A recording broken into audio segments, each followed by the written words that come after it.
Yo, what's up mga kateki? Yan, welcome back again sa aking channel.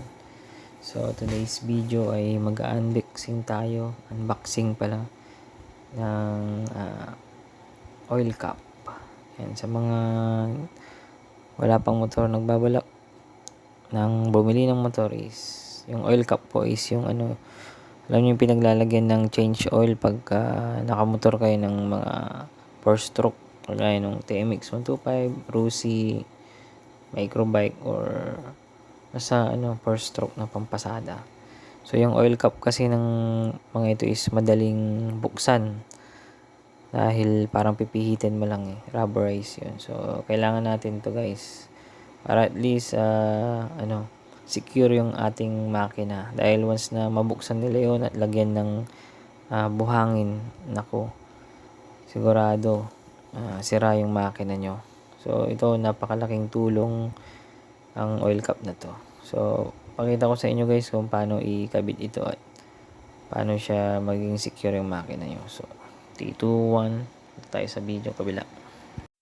Ayan guys, so andito na tayo sa labas. So install na natin itong oil cap natin. Yan o. So ito pala is stainless guys. Ayan, so dyan ilalagay yan. Baklasin natin tong tornilyo dito. So ito yung sinasabi ko na mabilis o madaling tanggalin lang gamit yung kamay. Yan, dahil plastic lang yan. Pag nakaparking kayo sa labas at may mga loko-loko, yan, pwede nilang buksan at lagyan ng buhangin yan. Sira ang makina nyo yan. Yan, so kukuha ko ng pangtanggal. So ito yung universal wrench. Nabili ko kahit papano, nagagamit ko naman. Mura lang to guys, na-order ko lang din sa Lazada to.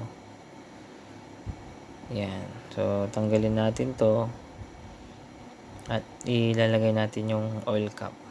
So sa pamamagitan nitong tornilyo na to, parang siya yung magiging lock nya para hindi basta-basta maitaas yung oil cap natin dahil higpitan natin to ng gusto.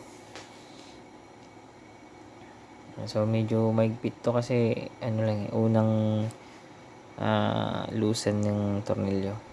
Ilalagay natin dito. Yung butas pala nito, shout out dun sa siguro hindi ko alam kung talaga sinadyang masikip to para hindi basa-basa matatanggal or sadyang maliit lang yung pinang butas dito sa butas ng oil cap yan. Kailangan ko pang igalaw-galaw para pumasok talaga doon. Tapos hindi kaya ng kamay, yung tornilyo na lang magtutulak. Ayan o. Hirapan na ako dyan guys